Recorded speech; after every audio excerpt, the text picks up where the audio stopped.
Welcome to the Troy Kearns podcast. We talk all things real estate, business, and entrepreneurship. Today, I have a very special guest. It's my first ever model. Got a supermodel on the show today. This is Madison Tate. She lives in New York City. Madison, welcome to the show.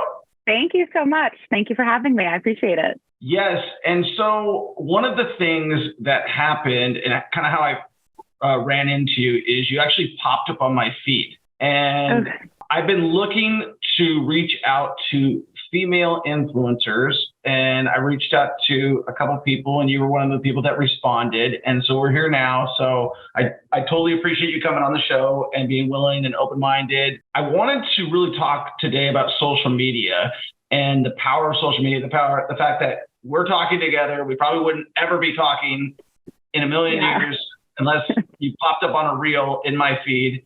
And and I want to talk about, you know, you're a model and how that became. Tell me a little bit about your story and where you're from and what you do. So I am from Hazleton. It's a little tiny town up north in Pennsylvania. I moved to the city about 5 years ago, and that's when I started modeling.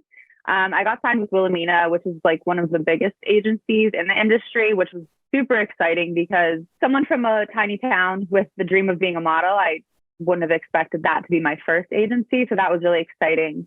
That was just really awesome. In terms of social media, I got into that, and this is actually really funny.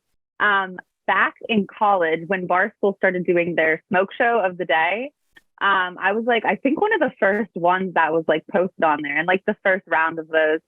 I think they were sort of just pulling girls from the internet. I don't even think it was like when they did submission.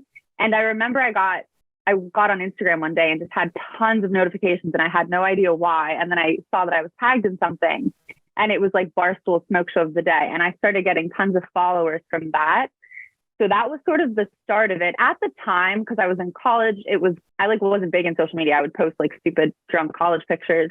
I didn't really plan on doing anything with it. Yeah. So, but as I sort of got more traction, and as I got older and started seeing like you could monetize this, is sort of when I started taking it a little more seriously and trying to monetize it, basically. Cool. So what was that thing again that you got tagged in? It was called Barstool? Barstool Smoke Show of the Day. You know, Barstool Sports? I have no idea. Can you break that down? What is it? Yes, I'm totally okay. You know Dave Portnoy, like the pizza guy, one bite, everybody knows the rule on Instagram? No, I'm still lost. So wait, I don't know if you're being sarcastic, but if you aren't, that's so refreshing because I feel like you just like everybody knows that. So that's really cool that you don't. No, I am not trying to be sarcastic or anything. I have zero idea. Like no. Yeah, so it's basically like, I don't know, it's like a big sports page, but they now post like all bunch of different things. But one of their like subsections was like smoke shows, which is them just posting at the time. It was like, I guess, hot girls that in school, like in college, and they would just like post them and be like, here's a hot girl. She goes to this school.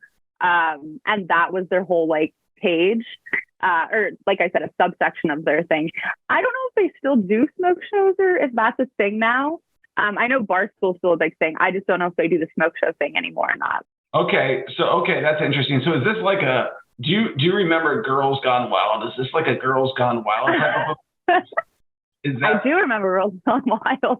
That I remember being like really little, and that would come on at night, late at night. And I was like, what is this? No, it's not like that. None of that. It was literally just, they would take like a good picture of you from your Instagram and repost it and be like, look at this hot girl. And that would be that. Okay. So you mentioned that you've always wanted to be a model. Mm-hmm. Where was that desire? Like my daughter is 9 years old and she wants to be a singer. Was that like you at 9 years old wanting to be a model? I don't think it was till I was like 12 or 13. And it was because I saw I have two older brothers, and they got a Sports Illustrated swim magazine. And I saw that, I'm looking through that, and I was like, wow, those girls are so pretty. That would be really cool to just be like on a beach in a magazine type of thing. Very oversimplified idea of what modeling actually is. But when I was 12 years old, that's what I saw, and that's what I wanted. Mixed in with like, I want to be a veterinarian. So it was like one or the other. Yeah, I mean, right. It's either working on cats and dogs or being on a beach half naked, right?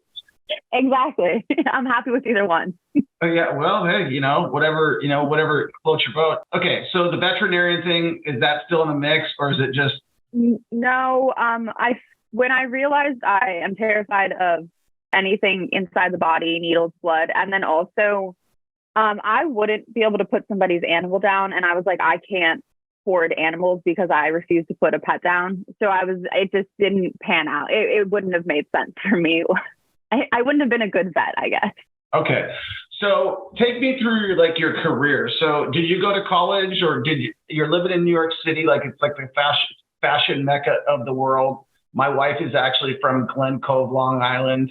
So we spent plenty of time in New York City. Yeah. How'd you get there? Where are you at in your career? How did it start? So I did go to school. I went to Ursinus College for about 2 years and then dropped out of there. I didn't want to go to college. I knew since I was young I didn't want to, but we had the traditional, you graduate, you go to school, you get your degree, and then after that, it doesn't matter. I didn't do well in school because I didn't want to be there. Right. It was very much like a by choice thing, but it was also like I just wasn't performing well because there was no drive to be there. So I dropped out and moved back home for about maybe a year. And then when I was home, I was just dying to get out. I was like, I can't be here. There's something bigger for me. This is just not it. So I started trying to figure out ways to move there. And my boyfriend at the time had a friend he went to high school with who was looking for a roommate. And I was just like, this is it. Now or never. I had no money. I think I moved to the city with my first month's rent and maybe a few $100s extra. It was not a lot of money at all. Still to this day, I'm like, how the hell did you make it 5 years later? Right. But I moved there. I got a waitressing job. It was a few months after I moved there that I submit myself for, a few agencies. But before I heard back, I was just modeling. I nannied here and there a little bit. I was doing anything to keep me there in the city to bring it all together. Because I refused to go back home. I was like, no matter how I do this, it's going to happen because I am not going back to Pennsylvania. I don't want to be in college. This is the vision I have for myself. We're going to work it out one way or another. So it was a lot of hustling. It still is, no matter anybody who lives in New York City, whether you have the highest paying job or the lowest, you're always hustling in the city. It's just, you have to be able to make it there. Right. And it's cool because it's this electric energy that you feel when you're there, but it's also if you're not always doing something, you feel like you're falling behind. And so that could get very exhausting. That makes a lot of sense.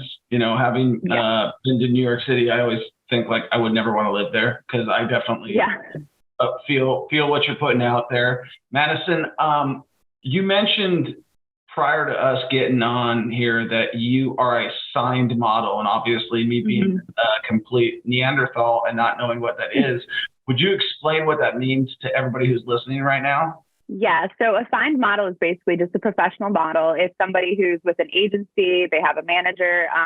Any job they get is through their agency, through their manager. Basically, you're getting deals for campaigns for just different brands.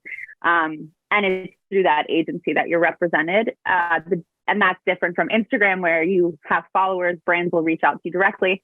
Instagram models do have managers, some of them, but it's not represented by a modeling agency. It could be a social media agency or some sort of management like that. So those are sort of the differences.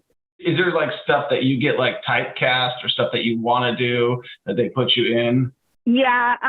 So I'm signed to a few different divisions. There's lifestyle, which is what it sounds like. It could be something for modeling for I don't know, hiking gear or something like that. Right. I don't know why that was my example.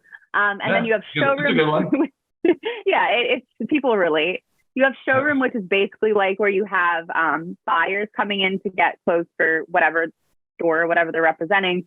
And that is not cameras. That's not a set. All you do is wear the clothes, walk out to basically a room of, people who are buying the clothes, and you model them, walk back in. That's actually my favorite because you could make a full 40-hour work week out of that. It pays very well. It's a steady schedule. And it's probably one of the easiest because you literally sit down most of the time in a changing room, you're eating, and you just put clothes on and come back in. And then you also have print And that's like, that could be anything from like makeup, sports, all that kind of thing. So there's a whole spectrum of it. And yes, you do get typecast as you get, especially as you get older. Right. I actually recently got something. It was like 29 to 33 or something. And I was like, like, am I really getting that old? I hated it, but it's good, I guess, because I've gotten ones for younger too. So I could fit in either side, but I just don't like getting the older ones because who wants to be aged? It's just something you can't stop, right? It's just exactly. Didn't Heidi Klum go for like Ever and a Days and Cindy Crawford, the same type of thing? Yeah. Well, and so that's the thing is like people have this idea that modeling is Victoria's Secret. Basically, you're like, oh, you're a model. Like that's the image I think people get is like a Victoria's Secret model. Right. Modeling is literally anything you look at that has a human being on it. That's a model. It could be an 80-year-old person. It could be a 30. It could be a 10. Modeling is simply somebody who is paid to have their photos taken for a brand and to represent it. So that's like the cool thing is like people think like, oh, you know, you're 22, you're too old, you can't start a career now. And that's not the case. I mean, you might not get some of the jobs that you would have thought you would, but that doesn't mean you're not going to be able to get jobs. Right. So you love what you do? Yes, for the most part. I think as with any job, there's its downside. There's no guarantee of a paycheck. There's no health insurance. It definitely messes with your mental too, because you're constantly going to these castings and you see like all the girls that are there that are by you. And it's not necessarily like that makes you insecure. Like I'm very like happy with who I am. I'm secure. So it's not like I'm looking at girls and feeling bad, but when you don't get the job, you sort of are like, what was it they had that I didn't? And that's a super unhealthy thing. Cause the thing is, it's not that you didn't have something. It's just simply that person had exactly what they were looking for. So it's not that you didn't have it, but it's easy to get in your head and start thinking like negative thoughts.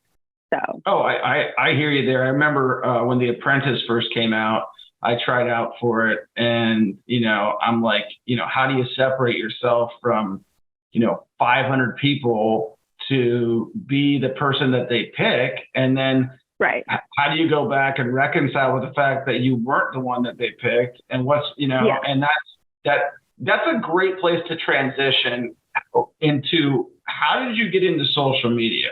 Yeah. So, like I said, it was sort of like the thing is what, like, I guess, rocketed. That's definitely not a word. Shot me into it. But it wasn't until probably like 2 or 3 years ago that I really started to take it serious, because with my modeling agency, they were like, you need to have your social media clean, put together, like always updated, because we're at a time now where clients will, one of the first things they look at is your social media, because they're seeing sort of a more real side to you. That's not, well, I say real compared to your portfolio, because modeling portfolios are very put together. It's the best of your best. Whereas your Instagram, like, sure, you're probably going to put your best out there, but you're still seeing like you with friends, you're seeing how you move on camera. It might be like a video and they're seeing how you act more naturally as compared to your very, very professionally shot photos. Right. So, yeah. So I basically started like really trying to stay on top of that. And then I started to have brands reach out to me. And that's when I was like, oh my God, like I could actually make money from this. It wasn't a lot at first, but it's still like when you're, again, broke in New York City, anything is like money. And I was like down for whatever was coming my way. So that's sort of how it really started. And from there, I just really tried to focus on it. That being said, I definitely have breaks where I'm like, I hate social media and I will go ghost. I was just looking at my profile actually, and I realized I haven't posted in like a month and a half, except for that reel that I think you found me from. Yeah. So I definitely go through phases with it. And I'm like, and I could see a decline in business when I do, obviously. So yeah, I think for sure consistency is the most important part of anything.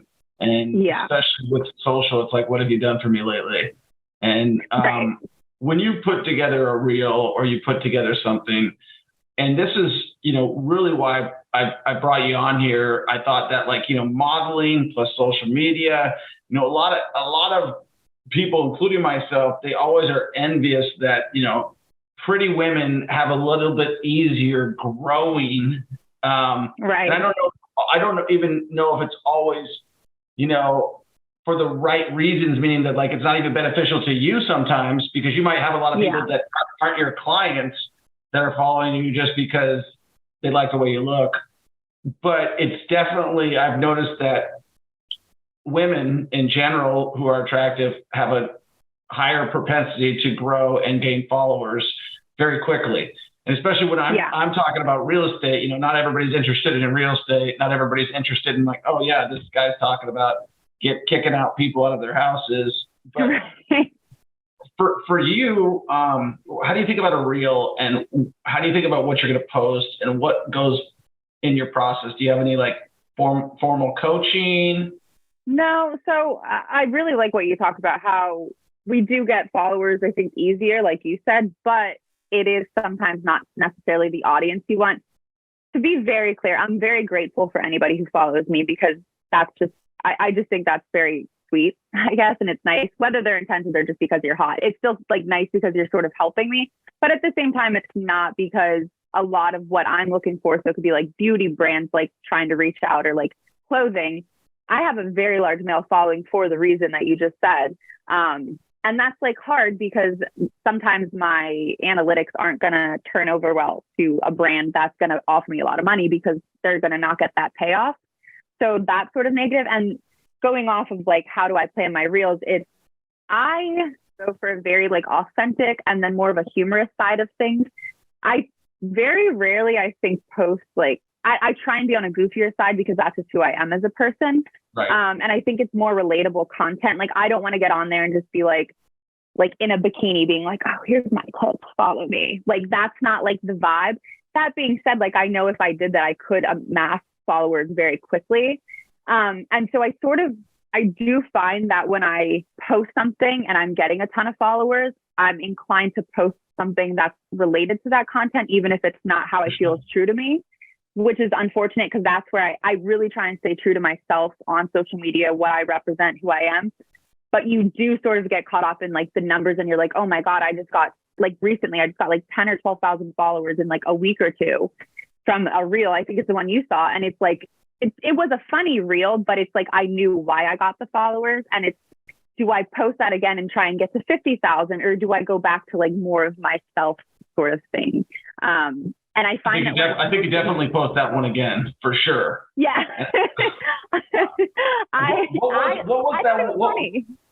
What was that one again? Me running on a treadmill, showing why I don't run on treadmills, because I have a large upper chest and it's very painful. And it was like a joke to me, but it's funny because to me it was a joke. And then all of the comments on there are like, wear a sports bra, or there's so many other ways to do cardio. It's like, no shit, I'm making a joke, laugh. It's funny. Like, it's not meant to be serious. I know there's other ways to do cardio. Like, I'm making a joke, just laugh. So That's kind of annoying, but it is what it is. You can't, when you post, you don't get to decide how people perceive or how they react to something. You just post and go with it. But you kind of knew when you posted that you probably would get some controversy, or did you just think like, this will be funny? I think like you always expect, no matter what, some comments like that. I'm mad about them. It's just more like, why are you guys taking something so serious? I guess I'm not. For me, it's like, is this really like, you get on social media and you're like, this is so serious. Like, it just doesn't make sense to me. I see it as like a joke. Like I said, I'll take breaks from it, because to me, it's like not that serious. But yeah, sometimes like, I know what I'm doing. I'm not stupid. It's calculated. But sometimes my intention is not being perceived. So yeah. Yeah. So that's something that I wanted to bring up. Like, you were mentioning before that you got like a lot of nasty comments and stuff. And I myself have had plenty of those. And one of the things, you know, and it can wear on you for sure. Like, people are going to find the whatever imperfection. And I think that one thing to mention is that there's not a single human being on this earth without an insecurity. There's not one. Yeah. But people are going to go in there and they're going to project their insecurities upon you, and they're going to say whatever they want to say. How do you deal with the hate? I think because that reason alone, I'm fully, and I got to work to be happy with who I am today. I love myself in the least like conceited way. I just mean I'm genuinely happy with who I am as a person. Most importantly, I love who I am inside. I love like the things, the way I treat people, the things that I stand for. So loving yourself on the inside makes it really easy to feel good about yourself and not listen to the negative things about your outward appearance. That being said, I do like men. Sometimes you get a comment, you're like, ow, that like hurts. Or especially when someone like gets an insecurity of yours that is like a real insecurity and they like attack that. But at the end of the day, like you are on someone's Instagram commenting on their appearance, you're not happy in your life. Like I would never open up a thing and see someone's Instagram and be like, mean comment, because I have better things to do with my day. And also I'm happy with who I am, that I don't need to make you feel bad. So I guess at the end of the day, when I see mean comments, I don't get upset. I almost feel like bad for you. I'm just like, if that's where you're at in your life, I'm sad for you. How often do you hit that block button? Not really too much anymore. I used to a lot, a lot, especially like college when the Barstool thing, I was not secure with who I am. Also, like I went through like a eating disorder phase where I was not happy with who I was very fragile. So that's when I would be hitting block a lot because I was like, just don't deal with it. Now I like approach my things head on. So if someone comments something that makes me feel bad, I'll be like, why is this making you feel bad? Okay. Do you feel bad because someone said it? Like I sort of try and break it down and get to the root of it. And then that makes me be like, okay, you're feeling bad about this because of this and not because of that. And it really makes me like put things into perspective. Right. And it also helps engagement when you ask a question. So yeah. Go ahead. Yeah, like the nasty comments actually help engagement. So like, you know. Yeah, I had someone like actually commenting, like they were like going through all of my things commenting, and all I could think, I was like, you are just you're making me pop up in the feed more because you're spending time with bringing traffic to me.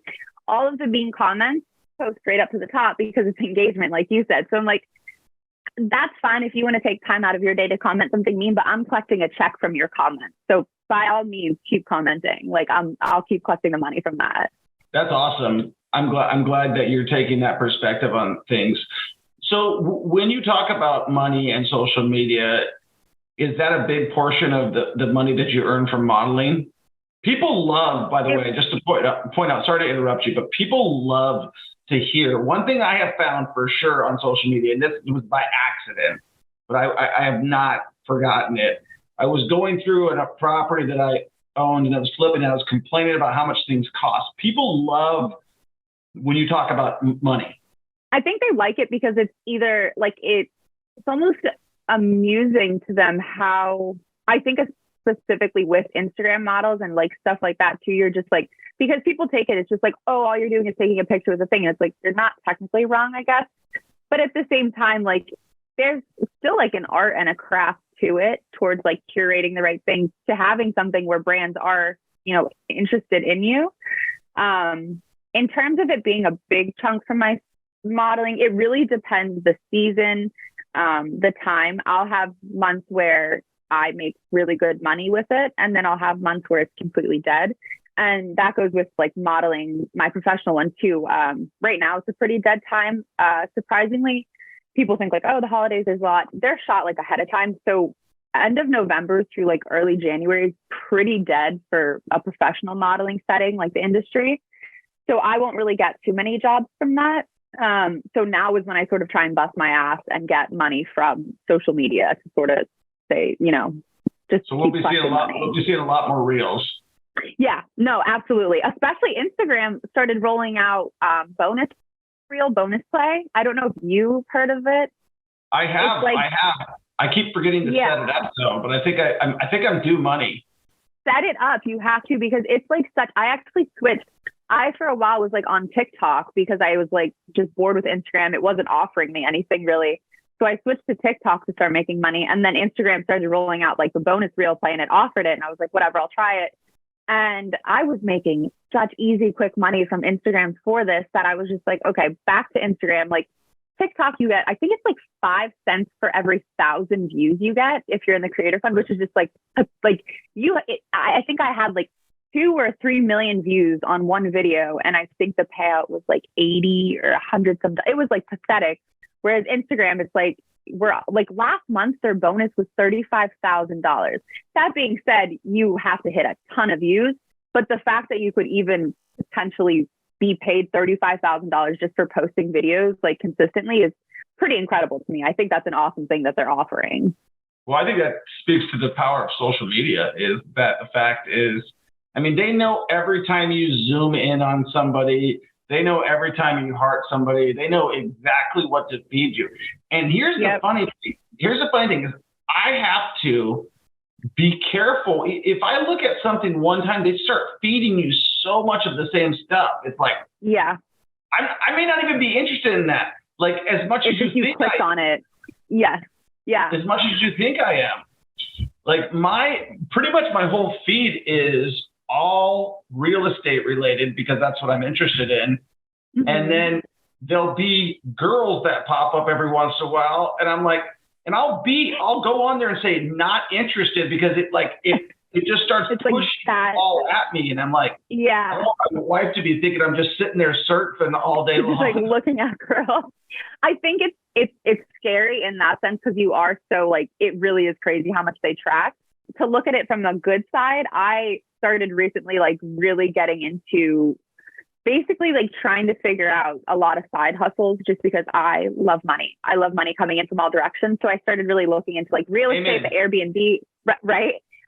Rentals, like stuff like that. I started looking into like the drop shipping and like little by little, when I was like trying to find like avenues that would be good for me, I just started like clicking on things and following. And it's cool because I went from having a feed of like other models and, you know, other silly, like non-thought provoking things to having like, you know, inspiring, motivational, here's a business tip, follow this person can help you. So now I have a feed that's like mixed with like all these like workout pages plus real estate plus like entrepreneur. Like it's really cool because it's once you start to see one, they do push them out more. And now I have like a whole feed flooded with this where you're more inspired. You're more, when you're at least wasting time on social media, it could be productive instead of just mindless. So it could be good, it could be bad. Yeah, I think it's definitely, they've got it figured out in terms of the addiction. We actually have a deal with our kids, believe it or not, that they cannot go on social media until they're 18 just because of like insecurity or whatever. And we made them a financial deal. And they know that their dad is on it all the time because of what I do. And I wasn't on it a year and a half ago. And I got on it. My wife's like, you always have your phone in your hand because I'm posting everything. I'm showing what's going on. Yeah. And I've tried to get other people to do it for me, but it's really hard to find somebody that's going to take it as seriously as you do, right? Yeah. It is. It's really funny you brought that up. I was just before this interview, I'm in Pennsylvania with my parents now, visiting for the holiday. And my dad and I were sitting downstairs we just started talking about like cell phones and social media and how for this weekend, we said we want everyone to put their phone in a box and just put it in a corner because we feel like every single time we have a family thing, everyone's sitting there on their phone just looking. And when I'm in the gym, I listen to these like inspirational, motivational like speeches on YouTube. And the one said, the guy was like, most of you are out there on social media just wasting your time. And he said, you could spend 2 hours on that. You close it and I'll ask you what you just saw and you won't have a single idea because it's just mindless consumption. And it's terrifying because the addiction to social media is so real. Like, that's what I said. Like, I find myself, I'm like, okay, I have to have social media because it makes me money. It's part of my career, but easily just post something and then throw my phone away for the day. But I don't, I'll post it and then I'm on there checking it and then I'm scrolling and then it's like, I'll find myself like super productive in a day and I'll stop just for 1 second to breathe. And then I'll get on Instagram. And then 2 hours later, I'm like, what the fuck am I doing? Like, how did this happen? And even like I'll have like the screen time thing on and it'll pop up and say like 5 minutes left. And I'll be like 10 more minutes. So it's like, you know what I mean? It's like you try and get off of it, but unless you literally take your phone and like break it, it's this real addiction. So I love that you're not letting your kids on it. I think I say all the time, I'm like, when I have kids, I don't want them to have a cell phone, but then it's like, well, then they're going to be the weird kid without a phone. And like, that's the time we're in. So it's like a weird balance of finding how to keep them off or at least not addicted while still like being with the times. So I admire your approach. Yeah, well, thank you. Yeah, I mean, I feel like, you know, my wife said that. She's like, well, you know, what about their phone? I'm like, you know what? Unless it's like the one that just dials our phone number, they don't need to be calling anybody else. They don't need to be tracked. They don't need to be collateralized. They don't need to be sold. They don't need anything like that. Yeah. You never know what it's going to do to somebody, or these predators out there that are seeking to try to take advantage of young people. You hear about this all the time with like Dateline, Chris Hansen, and all these guys who are like, trying to set up dates with, 8-year-olds and stuff like that. It's just like ridiculous. And so it's a scary world for sure. What have you learned about, like, one thing I've learned is like psychology of people.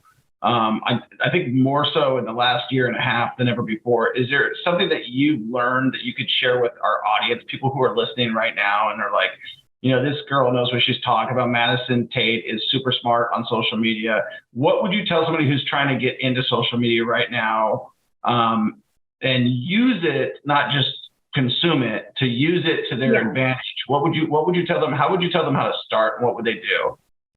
First, I would say find something you're actually really passionate about, because it's a lot easier to draw an audience in when you have a niche. That being said, don't corner yourself into something. Don't be like, oh, I review lipstick, so that's all I'm going to do, because you're going to have a very small audience. But find things you're passionate about, because you're going to want to create more, and it's going to show in your work more that you actually enjoy it. Like I said, I'll have a month where I'm not doing anything. It's because I'm just like lacking that passion or like the want to create. And it clearly shows. Do things you love, and it's going to show. And that's the other thing is I could have brands reaching out to me with like really big deals, and I will like slack and sluggish on actually producing the content, because it's not something I'm passionate about. It was just like, oh, that's a big check. I don't care about the product. So it shows in the work. And I would say you're better off taking things that you're really passionate about than taking it just for the check, because you're going to burn out real quick if that's the approach you take. Right. I think that's great advice. What about psychologically? What have you learned about people and their emotions and how they, in their comments? Oof, that's tough. I've been lucky that all of the women have been very supportive. I can't see the last time that I had a woman comment something mean or negative. Oh, no, I actually did just recently have some girl comment about like being a fat pig in a bathing suit. And I was like, okay, cool. So that was funny. But I guess it goes back to the psychology of don't take anything personal, because again, everything's an outward projection of how somebody feels about themselves. Right. It's easier said than done, and it does take practice. But like I said, if you get a comment where you feel bad about it, step back and ask yourself why I feel bad about this. And I guarantee at the end of it, you're going to see it has nothing to do with you. And you're going to be like, that's just them trying to make me feel bad for some reason. And just, you're perfect. Like, I think it's so cliche, but people don't realize the beauty of like humanity is we are all so unique.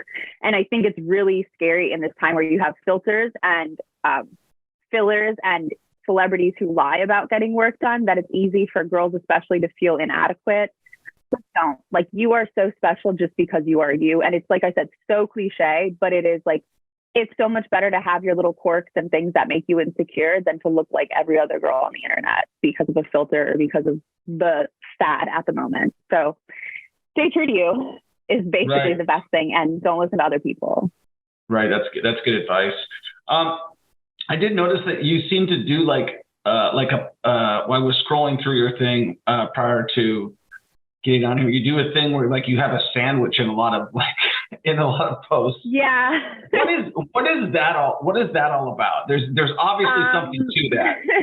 Yes. So I struggled with an eating disorder for a few years. I had bulimia. I was throwing up after every single meal, and I was so deep in it that I thought I was secretive. Like, I would get up literally seconds after a meal and run to the bathroom and throw up. In my head, I was like, nobody knows. Everyone around me knew, and they were like basically plotting ways to get me help without it's very hard to, as with any sort of disorder or mental illness, approach it in a loving, respectful way that you're trying to be encouraging without people being like, what the fuck? The whole point with the food is you'll notice a shift in if you really scroll down, you'll see a lot of my old photos were edited. I could sit there and show you photos where I edited my waist, edited my hips, all this stuff. My photos now are completely unedited. I'll have me in relaxed poses to end versus pose. to sort of show, you know, a natural, like relaxed body versus a posed one. And it's sort of, the food is basically just like, eat. It's okay to eat. You should be eating food. And the whole point is like the junk side of it is balance. Like I think we get in this thing where it's like, okay, like I'm eating a lot, but you're not like giving yourself the graces. I'm not saying binge on junk food, but have a sandwich, have a soda, have a pizza. It's okay. And it's basically just like trying to just show, it's really important for me, especially girls. Like I said, when you're on Instagram, you're seeing like the perfect person all the time, because most people put up their best. I'm trying to put up my real. So I'm trying to show all me, not just me at my best, not just me in like modeling shots where I look edited and perfect. I'm trying to show you raw and real, because I know there are girls out there who struggle. And I know personally, when I see a page where she's unedited and she's being herself, that's what I'm drawn to. I like the authenticity of that. And I want girls to be like, wow, it's okay to eat a sandwich. It's okay to have pizza. I can not work out today and still have this food. So I'm big on just advocating for recovery and also just general health. And yeah. That's cool. So is there anything else that you would encourage people? You sound like a very encouraging person, and it sounds like you're trying to motivate people and help people. I wasn't expecting the conversation to go that way. And that's delightful that you're very, genuine, and you seems like you care about people's mental health. You've mentioned that several times. Why do you think that is? I am a very, very emotional and empathetic person. I went through a period in my life not too long ago, probably like 3 years ago, where I tried to convince myself that I didn't have emotions and was a sociopath, because it felt better to do that than to be emotional. And then I realized I was angry and miserable all the time. And it was because I was like hiding my true self. I'm authentically a very happy, very loving, like if I see an animal, I want to help it. If I see someone who's down or feeling bad, I want to help them. I feel good when I make others feel good. Right. My goal literally in life is to help. I want to be wealthy so I can do good things with wealth. I want to help rescues. I want to help, just different charities. I feel good when I'm helping. That's like what drives me. So I'm not financially in a place now where I can just dish out millions. So I do what I can with what I have. And that's through social media. In New York City, I like to get groceries for homeless people. I'll let them, what do you like to eat? And I'll go in the store and buy it for them. Or I like to help out at animal shelters. I'm huge on Adopt Don't Shop. I feel good when I'm helping. And that's what I feel like my purpose in life is to help others, to uplift others. There was a big period in my life where I want to be a comedian, just because I was like, I love when people laugh. I love getting that reaction. I just like seeing others happy, because I know how good it feels to be happy. So yeah. That's good. That's nice. That's nice of you. I did have one last question, and that was, how do your parents and your siblings take it as because you have some pretty provocative, I'm not saying it's like pornography or anything like that, right. But there's, you're in your bathing suit, yeah. I always wonder, as I'm a father, and how would I feel if my daughter, where am I going to draw the line? I think I'm a pretty protective father, and I'm sure your parents are probably the same way. Anybody who's got a daughter probably would feel that way, I would guess. How has that conversation gone with both your mom and your dad? My family follows me on social media. They're very supportive. My dad, some things I'll post, and it's like, what are you doing? I don't want to see that. Don't post that. But it's more of a joking. They know I'm responsible. They know I know what I'm doing. For them, me posting that, it's no different than being in a Victoria's Secret magazine or whatever. It's basically marketing myself while also I set my boundaries. I've worked with photographers who have tried to push them, and if I'm not comfortable, I say no. Whatever I post is what I feel is comfortable. And a lot of I guess the more provocative ones, if you go through the carousel of them, it's the, me pose versus me relax, to show everything you see on social media is fake, basically, because I can contort my body to look this way, but this is how I look. It's very just much about being real and showing there's more to it than just that one picture you see. They're supportive. I'm sure, if I pulled out an OnlyFans, I think that would be a different story. I don't think I'd get the same support. But overall, they know they know I'm respecting myself. They know it's part of my job. And so they're supportive in any way they can be. You brought that up, so I'm going to go there. So have you ever been tempted? I know a lot of people are making tons of money on that. Like, I mean, the money that's being made in that, I mean, as a business owner, I've thought, like, why not start the site? Like, why not start a competitive site with that? Because it's genius. It is genius. It is probably one of the smartest marketing like concepts ever. I'm a supporter of OnlyFans because I do like how it gives the woman the control of her body. It gives her, it took away from the porn industry, which is a very dark, grimy industry from like a lot of things you hear. And it gave the woman back her power, so I support that. So I have no judgment for any woman on there. I think more power to you. You're out there some girls are making 6 figures in a month. So like, go off. Sure. Right. It's just me personally. Yes, I thought about it because I think, oh my God, how easy it would be. Like, I'm just collecting checks. And it's like, for me, it did originate as a porn site. It is sort of somewhat of a porn site. I know there's girl posting, just like bikini pictures, or some people have niches. I saw recently this girl like does yoga and cosplay. So it's not even like she's like nude or anything. You get those niches. I think for me, it's the stigma, which is silly because that's like allowing others to dictate what I do with my life. But it's also just personally, I don't feel like I align with that. That's not, I don't want to do something just because it's easy money. There's a lot of things you could do for easy money. And I think also when things come easy, it's at a cost. And again, there's no judgment, but it's scary because it is such a big thing right now. And girls are so quick to jump on it because it is easy money that I don't think, especially younger girls, really think of the repercussions down the road and how it can affect them later down the line. We don't know how long OnlyFans is going to be a thing. You don't know, if you decide to do a career change and, I know they have like, some people will have like copyrights, blah, blah, blah. People are still going to screenshot. People are still going to share.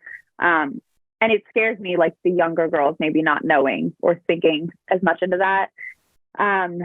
But yeah, it just personally, it doesn't align with my goals. I don't want the easy money. I want to be in Sports Illustrated Swim. I want to be, a guest girl. I want those kinds of jobs. And that's what I would rather keep hustling and doing these side things and trying to find other ways of money than to just submit to that. So, yeah. So if there was a tamer version of it, you'd do it? I don't think so. Like, I don't know, because it's funny because I think like, okay, I'm posting bikini pictures. I just stop posting bikini pictures and make an OnlyFans and post them there. And I could get people to sign up. Like if I made my Instagram only me in like clothes and then did my OnlyFans me in bikinis, it's like, all right, what's the difference in me posting on Instagram? I really think it's just the stigma for me, which is so silly. Like I hate to say that because I really pride myself in not caring about what others think, but it's a stigma thing. And it just, I don't know. It doesn't align with me personally. So yeah, I get it. No, I understand. I think that that's why I considered creating like a competitor, because I know that stigma is with there. And I also know how much people are making, and I know it's just a revenue share. So the other guys who've got the thousands upon thousands of people, he's collecting more money than that. I think he's out of England. The guy, I researched him one time. It's like something Tim O'Brien, or I don't remember his name. Comment below if you guys, and by the way, if you guys enjoyed what Madison's been sharing with us, make sure you give us a 5-star review. Make sure you share this video with a friend. One last thing, how can people find you? What socials are you on? How can they follow your journey, your career? I'm on Instagram. That's my main platform, Madison Tate. I have TikTok also, which I took a break from there, but it was to rebrand and sort of get into a niche because I was all over the place. So I'm going to be posting on there more too and more often. That's Madison Tate 95. And those are pretty much the only socials I really use right now. I haven't done a YouTube channel or anything. So Instagram or TikTok is the best way to follow along. And I was in Europe for 3 months living there. So now that I'm back in the US, I'm going to be like more consistent and like back on my grind with posting. And so back on the grind. Yes. Back on the grind. I appreciate you coming on. Thank you so much for sharing your time with us, guys. If you want to follow Madison Tate, make sure you go to her socials. We'll put them up on the screen. And make sure you share. Make sure you give her a 5-star review. She's been very open, very I think vulnerable would be a great word, and really inspirational, I think, for a lot of people out there. And you are, an amazing person to talk to. So I really appreciate it. That was very sweet. Thank you. You were very kind, and I enjoyed this conversation. All right. Well, guys, make sure you subscribe. We'll check in the next one. Peace.